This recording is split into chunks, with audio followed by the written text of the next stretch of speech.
وَأَقْسَمُوا بِاللَّهِ جَهْدَ أَيْمَانِهِمْ لَئِن جَاءَهُمْ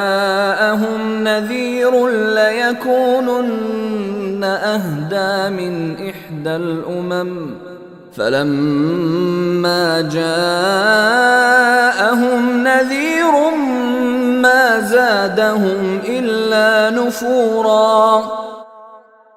اور انہوں نے پہلے بڑے زوروں میں اللہ کی قسمیں کھائی تھیں کہ اگر ان کے پاس کوئی خبردار کرنے والا پیغمبر آیا تو وہ ہر دوسری امت سے زیادہ ہدایت قبول کرنے والے ہوں گے، مگر جب ان کے پاس ایک خبردار کرنے والا آ گیا تو اس کے آنے سے ان کی حالت میں اور کوئی ترقی نہیں ہوئی سوائے اس کے کہ یہ حق کے راستے سے اور زیادہ بھاگنے لگے۔ استكبارا في الأرض ومكر السيء ولا يحيق المكر السيء إلا بأهله فهل ينظرون إلا سنة الأولين فلن تجد لسنة الله تبديلا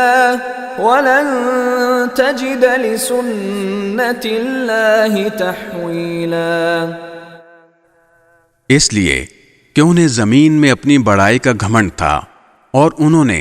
حق کی مخالفت میں بری بری چالیں چلنی شروع کر دیں، حالانکہ بری چالیں کسی اور کو نہیں خود اپنے چلنے والوں ہی کو گھیرے میں لے لیتی ہیں۔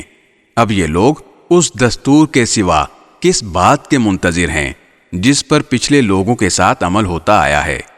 اگر یہ بات ہے تو تم اللہ کے طے شدہ دستور میں کبھی کوئی تبدیلی نہیں پاؤ گے،